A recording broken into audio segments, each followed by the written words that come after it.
Mheshimiwa Rais, makao makuu haya ya kudumu ya ulinzi wa taifa ni ya kwanza kabisa kihistoria katika jeshi letu. Kama wote mnavyofahamu, kabla ya makao makuu haya jeshi lilikuwa na makao makuu yake Upanga, Dar es Salaam tangu kuasisiwa kwake hapo mwaka 1964. Baada ya kuhamia jijini Dodoma rasmi mnamo mwaka 2019, jeshi lilijenga makao makuu ya muda pale Msalato na kuanza kujenga makao makuu ya kudumu hapa tulipo Kikombo.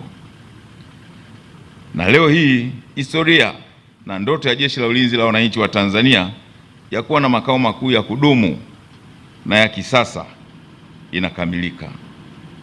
Mheshimiwa Rais, kwa niaba ya maafisa, askari na watumishi wa umma wa Jeshi la Ulinzi la Wananchi wa Tanzania, na kwa unyenyekevu mkubwa tunakuomba upokee shukrani zetu za dhati kwa kutujengea makao makuu ya kwanza ya kudumu na ya kisasa ya ulinzi wa taifa hapa Kikombo jijini Dodoma.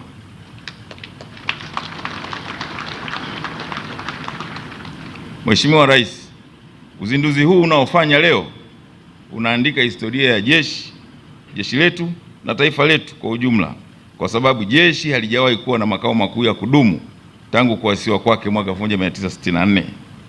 Makao makuu ya jeshi kwa maana ya ngome na Wizara ya Ulinzi na Jeshi la Kujenga Taifa walikuwa wakitumia majengo tofauti. Kwa mara ya kwanza, Wizara ya Ulinzi na Jeshi la Kujenga Taifa pamoja na makao makuu ya jeshi kwa maana ya ngome tutatumia jengo moja, hali ambayo itaturahisishia utendaji kazi na ulinzi wa nchi yetu kwa ujumla. Naomba tumpigie makofi mengi Mheshimiwa Rais. Mheshimiwa Rais, pamoja na makao makuu haya ya ulinzi wa taifa, jeshi limekuwa likijengewa miundombinu mingi, kununuliwa vifaa, zana na silaha, pamoja na kuruhusu uandikishwaji wa vijana kwa ajili ya kukidhi kama katika jeshi letu. Hali hiyo imekuwa ikiliwezesha jeshi kuendelea na majukumu yake ya awali sanjari na majukumu mapya ambayo umekuwa ukiliamuru kutekeleza.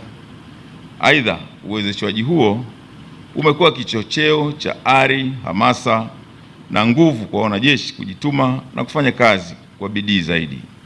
Kwa niaba ya maafisa, askari na watumishi wa umma waliopo jeshini, ninakushukuru sana Mheshimiwa Rais.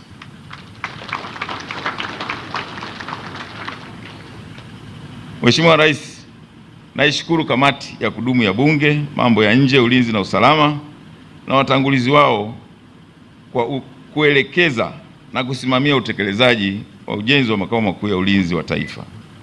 Maelekezo na ushirikiano wao umepelekea matunda haya ambayo leo hii tumeyafikia. Mheshimiwa Rais, nimshukuru pia Waziri wa Ulinzi na Jeshi la Kujenga Taifa, Katibu Mkuu na watendaji wa wizara nzima wa miongozo na maelekezo mbalimbali ambayo utekelezaji wake umewezesha kukamilishwaji wa mradi huu wa awamu ya kwanza.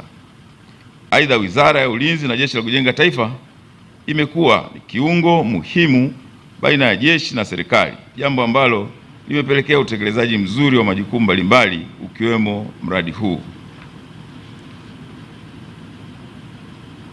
Mheshimiwa Rais, nitumie fursa hii pia kuwashukuru wakuu wa majeshi wastaafu kwa kuweka misingi imara katika utendaji wa kila siku wa jeshi katika majukumu ya ulinzi wa taifa.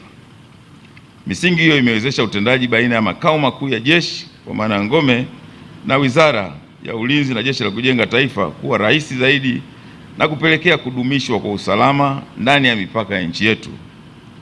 Uwepo wa makao makuu ya ulinzi wa taifa utarahisisha zaidi utendaji wa kila siku wa makao makuu ya jeshi kwa maana ya ngome. Hivyo nawashukuru sana watangulizi zangu wote